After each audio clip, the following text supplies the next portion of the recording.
지난주에 믿음의 사람답게 살고 있는지 생각해 보자고 제가 한번 말씀을 드렸는데요. 어떻게 생각해 보셨습니까? 나는 과연 믿음의 사람답게 살고 있는가? 그것에 대해서 한 주간 잘 생각해 보셨기를 바라고요. 또 지난 한 주간만 생각할 게 아니라 우리가 앞으로 계속 살아가면서 우리는 계속 생각해야 될 겁니다. 내가 믿음의 사람으로서, 내가 하나님의 사람으로서 과연 잘 살고 있는가? 또 믿음의 사람으로서, 하나님의 사람으로서 잘 산다는 것은 과연 어떻게 사는 것을 의미하는 것일까? 우리가 이것을 계속해서 깊이 생각하면서 살아야 할 것입니다. 우리 삶의 정답이 있을까요? 우리 삶의 정답은 없습니다. 그러나 절대적인 정답은 하나 있습니다. 우리 믿는 사람들은 모두가 다 인정하는 것이고요. 믿지 않는 사람들은 인정하지 않을지 모르지만 그럼에도 정답이 있습니다. 정답은 바로 예수 그리스도, 말씀이신 예수 그리스도, 사랑이신 예수 그리스도. 그럼 예수 그리스도가 정답이라고 할 때 그 의미는 무엇일까요? 방금 말씀드린 대로, 그리고 잘 아시는 대로 바로 사랑입니다. 조금 죄송한 말씀이지만 사실 예수님도 사랑을 뺀다면, 예수님의 그 모습 속에 사랑을 뺀다면 사실은 아무것도 아닌 거죠. 이렇게 말씀드리면 저 목사 이상한 목사 아니야? 그럴 수도 있는데요. 그거 아니고요. 잘 들어보세요. 왜 예수님도 사랑을 빼면 아무것도 아닌 게 될까요? 세상에 예수님 같은 분 있을까요? 없을까요? 예수님 같은 분 있어요. 예. 그러니까 선하고 다른 사람들을 위해서 헌신하고 봉사하고 그 속은 어떨지 모르지만 어쨌든 보여지는 것은 예수님처럼 사시는 분들도 간혹 계시단 말이에요. 그런데 중요한 것은 예수님은 그냥 예수님이 아니었다라고 하는 것이죠. 완전한 하나님이면서 완전한 인간이신 예수님, 그러한 예수님 같은 분은 없다라고 하는 것입니다. 그리고 말씀드린 대로 사랑이신 예수님, 그렇죠? 아무리 인간이 사랑이 크다 그래도 예수님보다 사랑이 클 수는 없는 거거든요. 하나님 어떤 분이세요? 우리가 일부러 제가 예배 전에 일부러 요한일서 4장 10절과 16절을 암송 다시 한번 한 이유가 오늘 말씀 때문에 이제 기억하시라고 그렇게 한 건데요. 하나님 어떤 분이신가 하면 우리가 잘 아는 대로 사랑이신 하나님이시죠. 요한일서 4장 10절, 16절 우리가 조금 전에도 암송을 해서 너무나 잘 알아요. 다시 한번 해볼까요? 요한일서 4장 10절 사랑은 여기 있으니 우리가 하나님을 사랑한 것이 아니요 하나님이 우리를 사랑하사 우리 죄를 속하기 위하여 화목제물로 그 아들을 보내셨습니다. 16절에서는 하나님이 우리를 사랑하시는 사랑을 우리가 알고 믿었노니 하나님은 사랑이시라. 사랑 안에 거하는 자는 하나님 안에 거하고 하나님도 그의 안에 거하시느니라. 그리고 요한복음 3장 16절로 17절 말씀은 너무나 잘 알고 있죠. 하나님이 세상을 이처럼 사랑하사 독생자를 주셨으니 이는 그를 믿는 자마다 멸망하지 않고 영생을 얻게 하려 하심이라. 하나님이 그 아들을 세상에 보내신 것은 세상을 심판하려 하심이 아니요 그로 말미암아 세상이 구원을 받게 하려 하심이라. 우리 인간들은 성인군자는 될 수 있지만 사랑이신 하나님, 사랑이신 예수님은 될 수가 없다라고 하는 것입니다. 그런데 예수님은 하나님인 동시에 인간이셨다라고 하는 것이죠. 그러니 우리 중에는 그 누구도 예수님과 같은 사람은 사실 있을 수가 없는 것입니다. 그런데 마귀는 그 사랑이 밥 먹여주냐고 우리를 아주 교묘하게 이용합니다. 그러면서 적당히 사기치고 속이고 하라고 우리를 유혹합니다.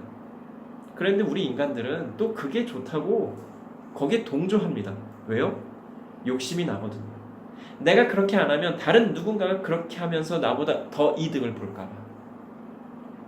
나도 이 정도는 아는데 다른 사람들이 모를까? 그럼 내가 먼저 해야지.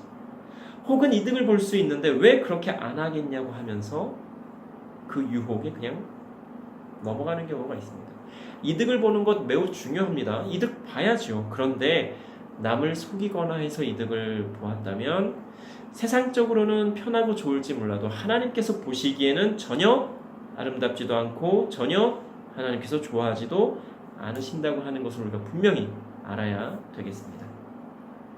사랑하면요 속이지 않습니다. 거짓말하지 않아요. 내가 조금 손해를 보더라도 크게 문제 삼지 않습니다. 또 속임을 당하고 배신을 당해도 끝까지 믿어줍니다. 시기 질투 하지 않아요. 정말로 사랑한다면. 다른 사람의 기쁨에 진심으로 기뻐하고 박수 쳐주고, 또 다른 사람의 슬픔에 마음 다해서 같이 아파하고 슬퍼하며 눈물 같이 흘립니다. 정말로 사랑한다면.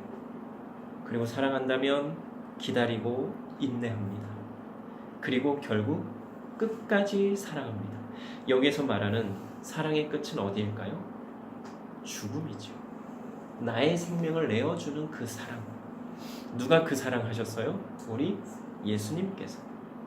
그래서 예수님은 사랑이시고 우리 삶의 정답은 바로 예수님의 그 사랑이 정답이라고 하는 것입니다. 잘 먹고 잘 사는 건 그 다음 문제입니다. 아무리 잘 먹고 잘 살아도 그 안에 사랑이 없다면 그것만큼 비극적인 삶은 또 없을 거예요. 공허함, 불안함, 허전함, 허무함. 왜 사람들이 술과 마약에 손을 대요?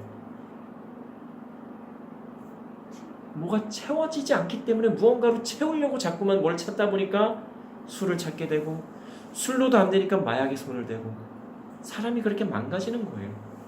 그러나 조금 어려워도 그곳에 사랑이 충만하다면 그곳은 천국과 같은 곳이죠. 그래서 늘 웃음이 끊이지 않고 감사가 끊이지 않고 늘 찬송과 말씀과 기도가 끊이지 않는다고 하는 것입니다.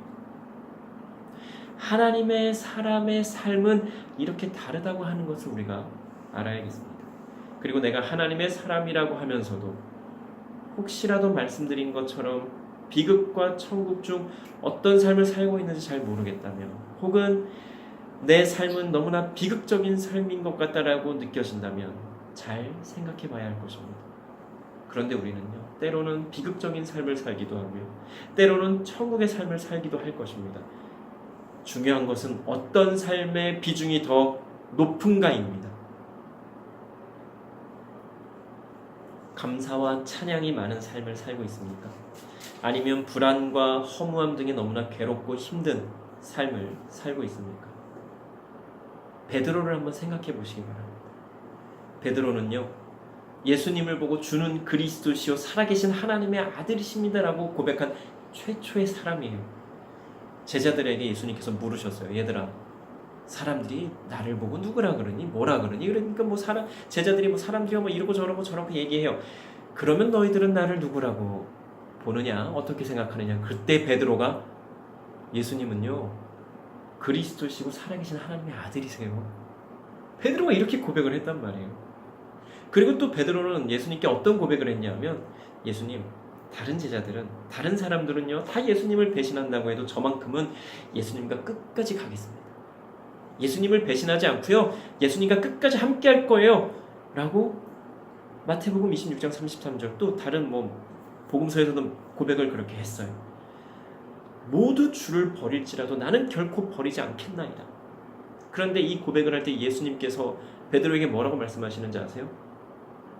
아니다 베드로야, 너는 오늘 밤 닭이 울기 전에 나를 3번이나 모른다고 부인할 거야. 베드로가 예수님, 저는 예수님을 배신하지 않을 거예요 말하자마자 예수님께서, 아니야 베드로야, 너는 나를 3번이나 모른다고 부인할 거야, 이렇게 말씀을 하셨다라고 하는 거예요. 예수님은 이미 알고 계셨던 거예요. 그럼에도 불구하고 예수님께서는 베드로뿐만 아니라 모든 제자들과 함께 하셨어요. 그들이 예수님을 버리고 모두 다 도망갈 것을 알면서도 말이죠.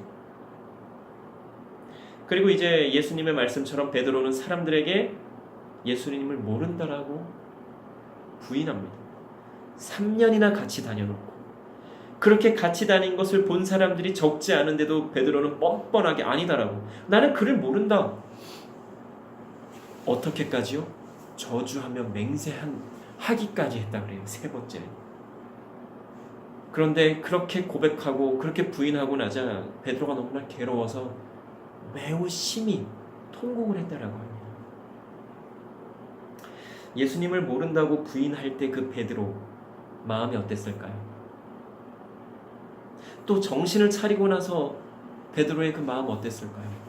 순간을 모면하기 위해서 예수님을 부인했는데 그 순간이 지나자마자 정신이 돌아와서는 내가 지금 무슨 일을 한 거야? 아마 주마등처럼 샥 지나갔을 거예요. 그 전에 예수님에 대해서 내가 하나님의 아들이라고 고백한 것과 내가 예수님을 배신하지 않고 다른 사람들은 배신해도 예수님을 배신하지 않겠다라고 고백한 것과 막 이런 것들이 예수님과 함께 3년 동안 다니면서 이런저런 일이 있었던 것들 막 그 일들이 샥 지나가면서 베드로는 매우 괴로웠을 겁니다. 그런데 그런 베드로를 예수님께서는 안아주십니다. 그리고 회복해 주시죠. 무엇으로요? 사랑으로. 그래서 사랑이 정답인 것입니다. 오늘 우리가 읽은 말씀에서처럼 요한의 아들 시몬아 네가 나를 사랑하느냐라고만 물으시지 예수님께서 베드로에게 다른 말씀 전혀 하지 않으십니다. 그런 예수님 보면 베드로는 어땠을까요? 요한의 아들 시몬아 네가 나를 사랑하느냐? 요한의 아들 시몬아 네가 나를 사랑하느냐? 요한의 아들 시몬아 네가 나를 사랑하느냐? 예수님께서 지금도 우리에게 물으십니다. 진아야, 예연아, 재영아 네가 나를 사랑하느냐? 과연 나는 하나님의 사람으로서 어떤 삶을 살고 있는지 곰곰이 생각해보는 이번 한 주가 되기를 간절히 소망합니다. 기도 드리시겠습니다. 사랑과 은혜의 하나님 참으로 감사합니다. 우리가 하나님을 믿는다라고 고백하면서 또 하나님을 사랑한다라고 고백하면서 과연 나의 모습은 하나님을 믿는 자로서 하나님을 사랑하는 자로서의 삶을 살고 있는지 우리가 하나님 앞에서 우리 자신을 돌아보게 하여 주시고 과연 믿음의 사람으로서 문제없이 손색 없이 살아가고 있는지 살고 있는지 하나님 안에서 우리가 깨닫게 하여 주시옵소서. 그리고 우리가 잘못한 것이 있다면 바로바로 하나님 앞에 회개하며 나아가게 하여 주시고 그 회개로 말미암아 내가 변화되고 내가 속한 곳이 변화되고 그러므로 말미암아 이 사회와 이 민족과 나라와 모든 세상이 변화될 수 있는 시초가 될 수 있도록 기초가 될 수 있도록 하나님 우리를 변화되게 하여 주시옵소서. 내가 달라짐으로 세상이 달라지는 하나님의 귀한 역사를 보게 하여 주시옵소서. 감사드리며 예수님 이름으로 기도드립니다.